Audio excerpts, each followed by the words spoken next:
Muito bem, minha gente, tá? Vamos aqui agora, como havia dito, né, ao exercício 38, ok? Fechando o nosso bloquinho de exercícios envolvendo a tangente na CT. Então, beleza, essa questão foi uma questão da FGV, tá? Ou seja, requerida pela FGV em vestibular para a própria, FGV em São Paulo, tá? Fundação Getúlio Vargas é um local de formação superior com bastante referência positiva na área de cursos de economia, direito, tá? A parte sociais aplicadas tem bastante referencial de formação acadêmica de elevado nível na FGV. Beleza, então o que, que ele pede aqui pra gente? Ó? O valor de log da tangente de 5π sobre 4. Bom, aqui para você conseguir solucionar, né, escolhendo o item correto, primeiro tem que lembrar de log. Evidentemente que saber a tangente de 5π sobre 4 a esta altura do campeonato, se você não sabe, por favor, faça uma oração. Né? Volte e assista as videoaulas, por favor. Mas aí, de fato, é que o cara teria que lembrar de log. É uma questão que relaciona log com tangente.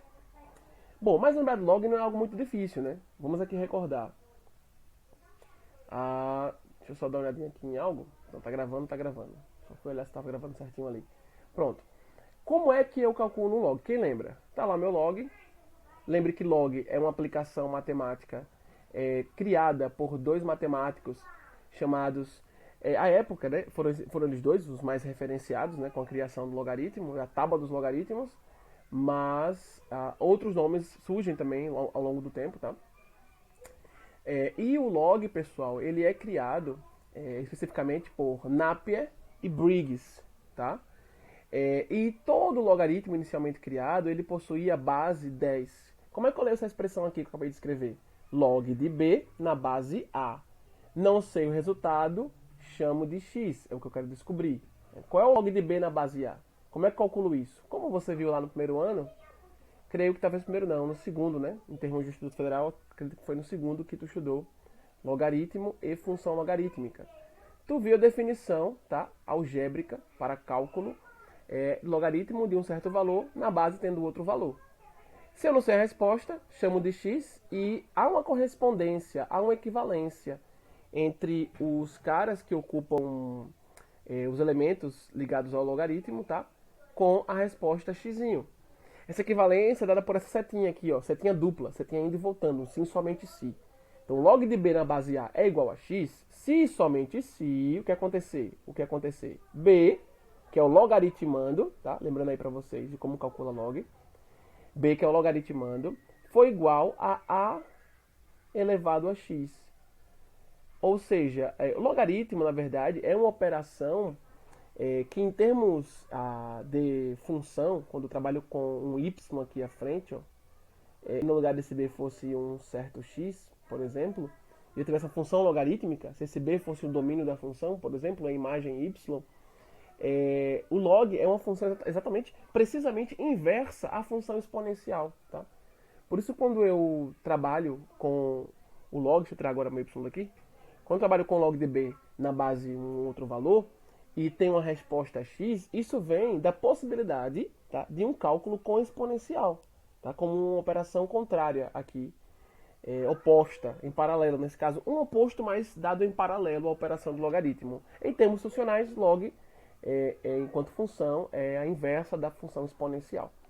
Tá? Então, veja o seguinte, ó, log de b na base a é um x, tem uma solução, tem uma resposta, se somente se, eu pego esse x, e esse x que é a resposta é a potência do valor que está na base resultando no logaritmando. Tá? Então, log de b na base a é igual a x é de fato verdadeiro se x é a potência da base do logaritmo resultando no próprio logaritmando. Tá? O cara que está na frente do log, a gente chama de logaritmando. E aí quando Napier e Briggs criaram o logaritmo, eles criaram uma época em que o mundo europeu especificamente, estava numa crescente fervorosa para a exploração de outras partes do planeta, através da navegação. E não havia calculadora, e os logaritmos surgem, a partir de Napier e Briggs, como uma aplicação matemática que facilitasse cálculos. Por exemplo, a gente sabe que uma das propriedades do logaritmo, muito importante para estabelecer cálculos mais tranquilamente, tá? Se não fossem com logaritmo, seria muito mais complexo, é o fato de log transformar produto em soma, log transformar uma divisão em subtração, log transformar uma potência em produto, tá? Então, a ideia exatamente dos logaritmos era facilitar cálculos aritméticos astronômicos. E aí os navegadores se guiavam por constelações quando queriam saber algumas distâncias entre corpos celestes ou entre pontos a nível oceânico. Você multiplicar dois números de ordem de bilhão, dois números com casas que vão até bilhão ou trilhão, mesmo bilhão. Imagina você multiplicar, por exemplo, 2 milhões e 300 mil por 5 trilhões e não sei quantos bilhões a mais. Multiplicar, né? Você somar ainda é mais tranquilo, mas você multiplicar, né? Quantas linhas de respostas eu não teria no algoritmo da multiplicação para achar minha resposta, de fato?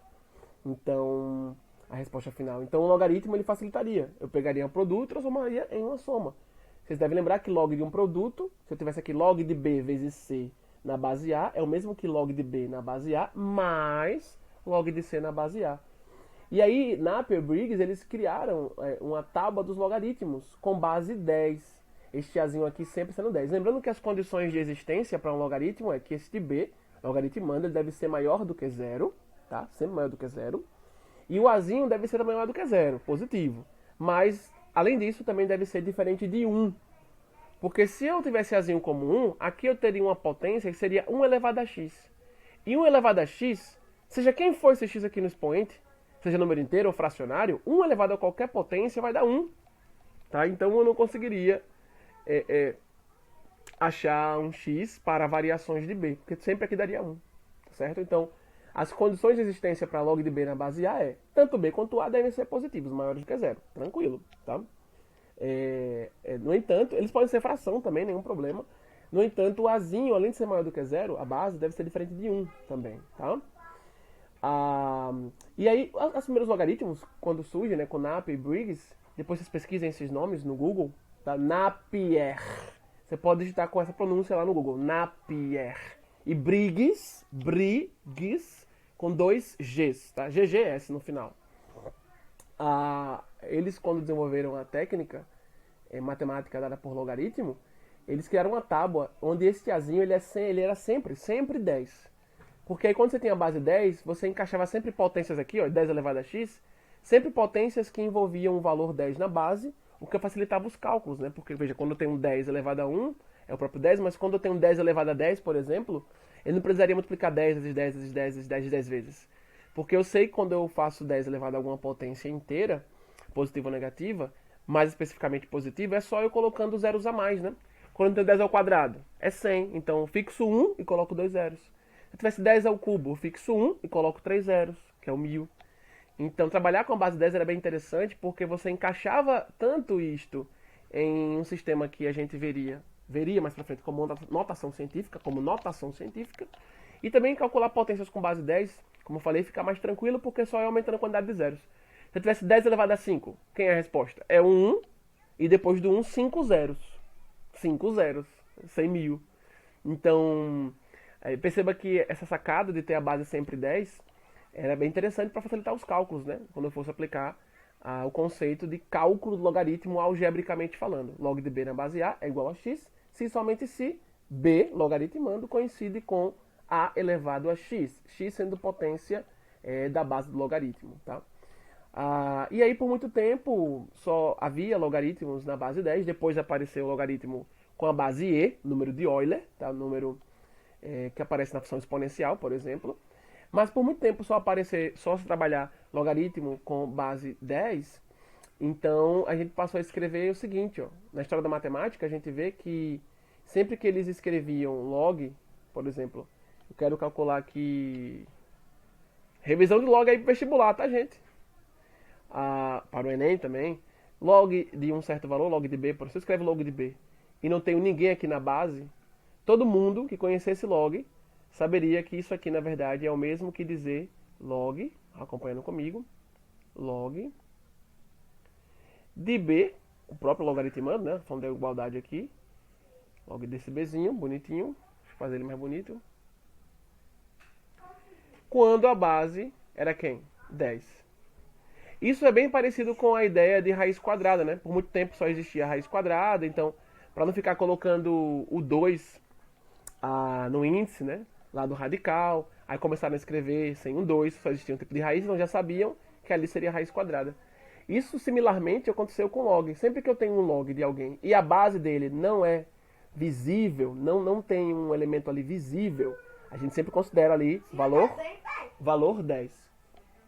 Então, log de B com a base não tendo nenhum valor visível é o mesmo que log de B na base 10, certo? É o que acontece aqui na nossa questão. Ele fala log da tangente de 5π sobre 4, e aqui na região da base do logaritmo não tem ninguém, tá? Não tem ninguém visivelmente falando, tá? Mas, evidentemente, aqui a gente considera, não tendo ninguém, 10. Por esse contexto histórico, né? De só existir um logaritmo por muito tempo, aquele que tinha base 10, e é para não ficar escrevendo 10 toda vez, já que só tem esse tipo de logaritmo, passou-se a se escrever sem o 10 aqui embaixo, mas implicitamente sabido que ali havia o 10, ok? Então tranquilo, pessoal, tá aqui a revisãozinha breve do logaritmo. Então o que a gente vai fazer? A gente aqui calcula a tangente, né, desse arco de circunferência, vê a solução. Uma vez que eu tenho a solução, sei que log se aplica a um número. É log de um número na base de outro número. Sempre dois valores, tanto logaritmando quanto a base dele, positivos, maiores do que zero. Para operações aritméticas com números inteiros ou racionais, tá? Positivos, porque, como eu falei, log aparece no contexto de facilitação de cálculos para navegação, tá? Para a época das grandes navegações. E os cálculos eram feitos com números aplicados a contextos naturais. Distância de um ponto ao outro, em alto mar, distância entre constelações. Então, eram só valores, de fato, que viriam positivos ou fracionários, tá bem? Então, tanto B quanto A maiores do que zero. E este Azinho aqui, ó, recorde-se, também diferente de 1, a base do logaritmo. Não esqueça também, se a base não vier com um valor visível, considerar-se A ali o valor 10, pela explicação que eu dei historicamente ainda há pouco.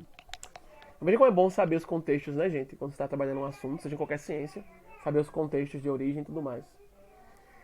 Então, amados, como é que agora eu termino aqui? Como eu falei, né? Acho a tangente, vai me dar um número aqui, tangente de um arco de circunferência como seno e cosseno de um arco de circunferência, seja em grau ou em radiano. A resposta que eu tenho é um número. Lembre que seno e cosseno tem respostas que variam de menos 1 a 1, mas tangente pode ter valores que superam 1, que também estão abaixo de menos 1. Lembre que a tangente é aquela reta que toca a circunferência trigonométrica, por onde a circunferência corta o x na parte positiva, tangencia ali. E a reta que representa o eixo das tangentes vai para mais infinito subindo e para menos infinito descendo. Então, eu posso ter valores maiores do que 1 e menores do que menos 1, sim, para tangente, tá? Evidentemente que aqui a tangente, se for dada como um elemento que é o logaritmando, veja que o logaritmando aqui deste log é uma tangente. Então, se é um logaritmando, eu vou ter uma resposta aqui obrigatoriamente positiva, porque log não se aplica a valor negativo.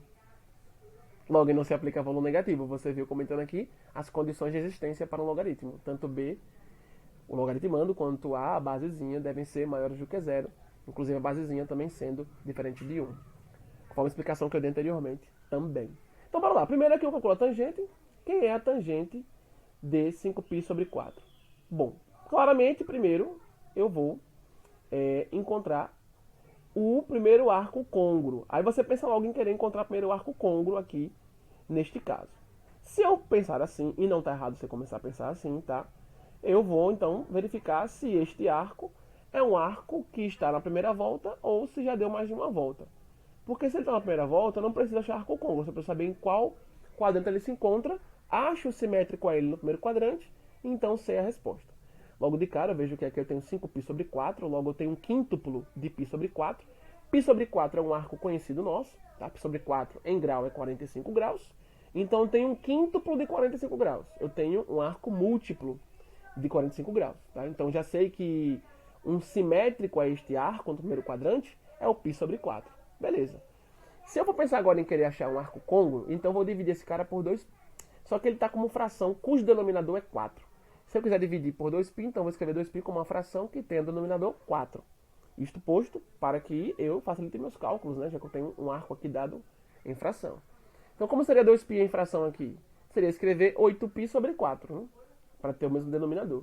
Só que se eu for dividir 5π sobre 4 por 8π sobre 4, não vai dar para dividir de forma exata. 5π sobre 4 ele é menor do que 8π sobre 4.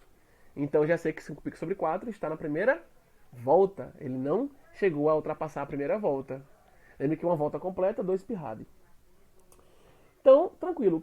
Onde é que está este arco, portanto? Está no primeiro quadrante? Claramente não, né? Eu tenho um quíntuplo de π sobre 4. Π sobre 4 sim está no primeiro quadrante. Estou no segundo quadrante? Vamos verificar. Estou no terceiro? Bora verificar. Estou no quarto? Vamos verificar.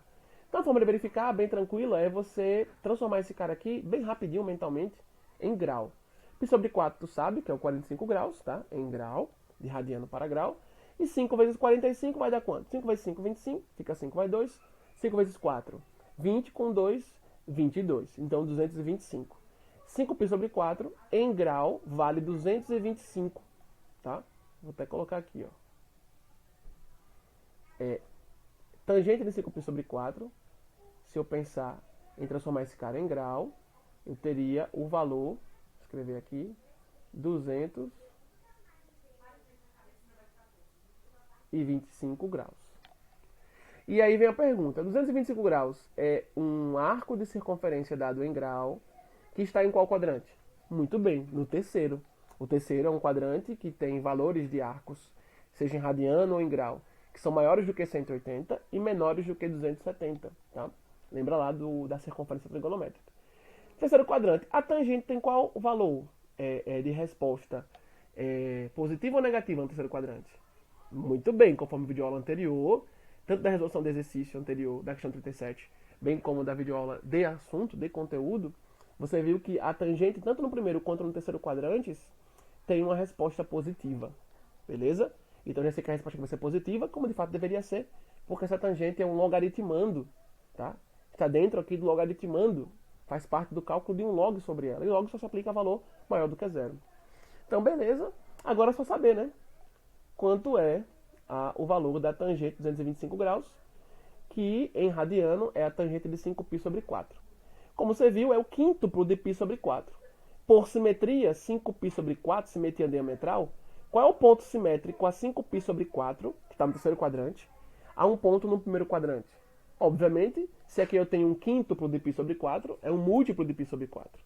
Então, na verdade, simetricamente, a tangente de 5π sobre 4, ela bate também com a tangente de π sobre 4.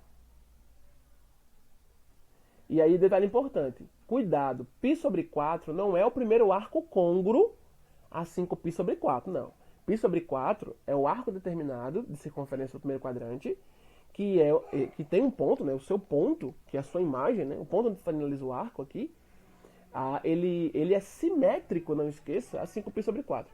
5π sobre 4 no terceiro quadrante, tá? Tem como seu simétrico no primeiro, π sobre 4. Lembre do assunto de simetrias, lá atrás, como você viu comigo e como falei em várias videoaulas. Dizer que a tangente de 5π sobre 4 é o mesmo que tangente que π sobre 4, primeiro é porque eu sei que tanto um arco no terceiro quadrante como um arco no primeiro tem resposta positiva, então os sinais aqui vão bater. Já fica isso aí posto. Segundo, não é porque 5π sobre 4 e π sobre 4 são côngruos, não, porque π sobre 4 está no primeiro quadrante.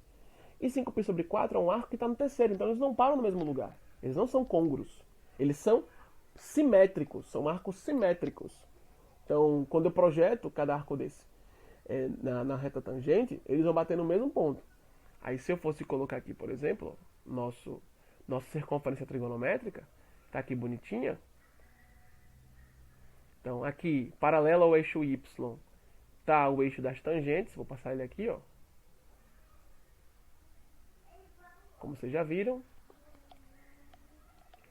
Deixei aqui retinho, mais retinho. Eixo das tangentes, bonitinho. Π sobre 4, 45 graus, está no meio. É metade de 1/4 de volta aqui, ó. Para aqui.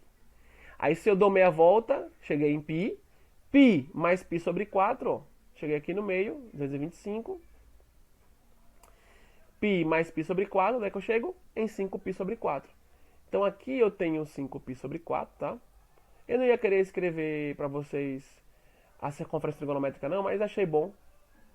Que quem ainda tiver alguma dúvida de como se localizar nela, é bom que eu faça várias vezes e você vai acompanhando esses esboços.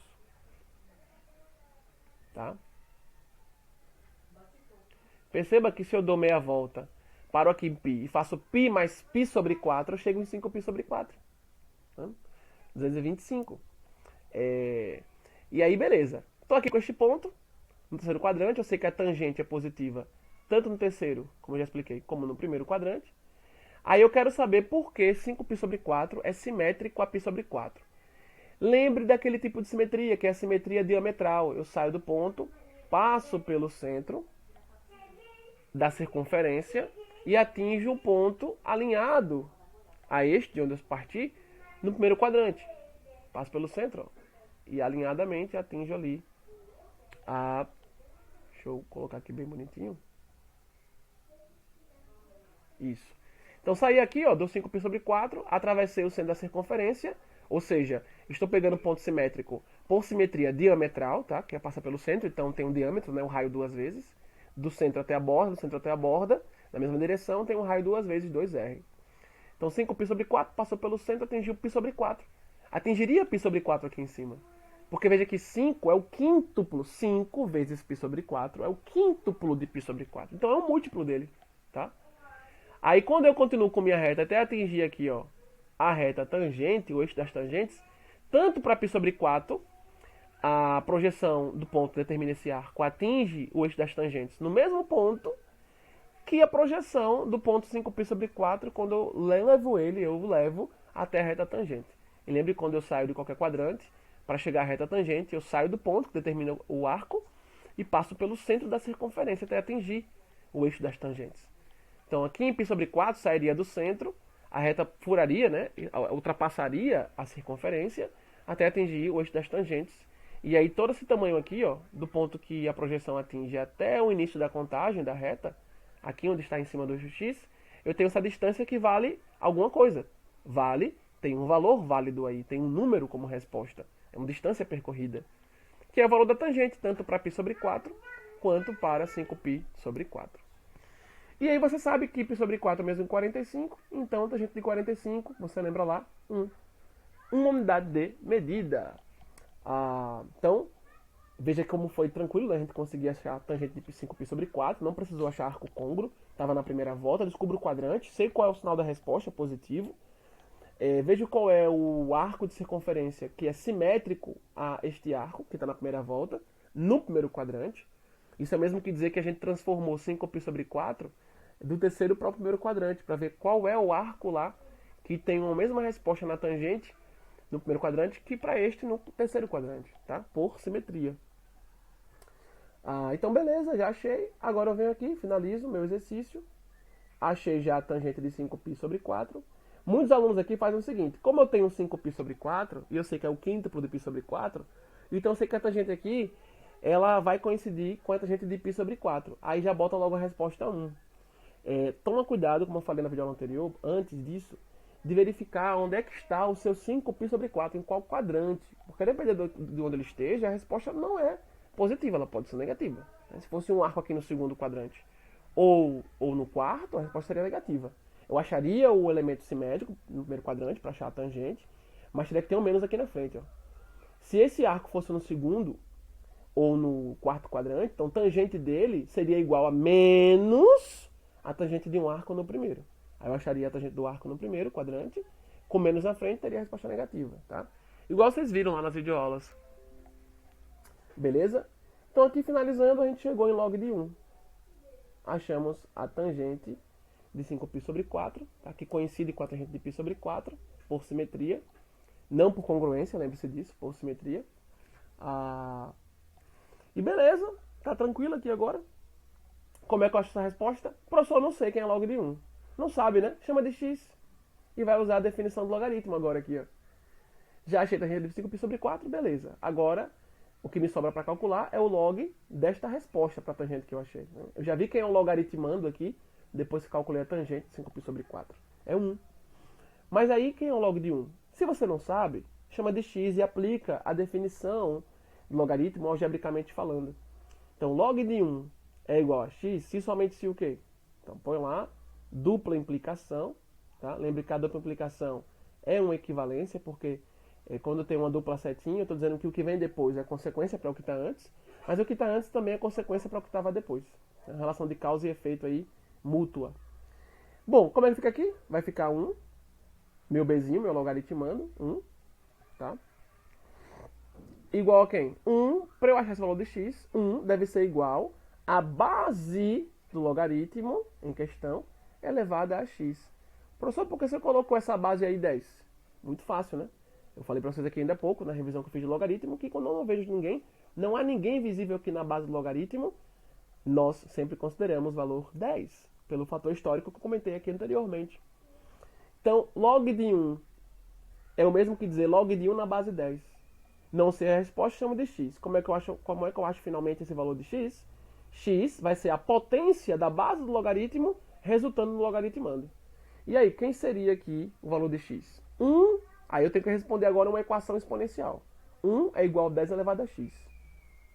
Então, eu procuro igualar as bases. Se as bases forem as mesmas, eu posso cancelar em ambos os membros, tá? Dividindo por ela mesma, e achar meu x. Mas eu posso pensar assim, ó, eu tenho 1 igual a 10 elevado a x. Qual é o expoente aqui que eu ponho em x?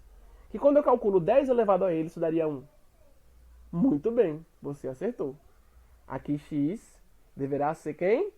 Qual é o expoente para 10, cujo cálculo daria 1? 0. Muito bem. Por que seria 0? Porque você lembrou aí, né? Deixa eu fazer um 0 mais bonito. Que toda potência cuja base é não nula elevada a 0, isso dá 1. Tá? Propriedade de potenciação, que tem como demonstrar, é simples demonstrar porque isso acontece. Posso demonstrar isso em outra videoaula, para não tomar muito tempo aqui agora. Mas aí você lembrou. Você parou aqui e pensou, ó, eu tenho 1 igual a 10 elevado a x. Qual é o valor que eu ponho em x? Que calculo 10 elevado a ele, isso dá 1. 0, porque todo valor não nulo elevado a 0, resultado dessa potência, 1. Tá? Então o x tem que ser 0. Venho aqui e marco com alegria o item C. C de Cristo. Aleluia. Bom, meus caros, até a próxima.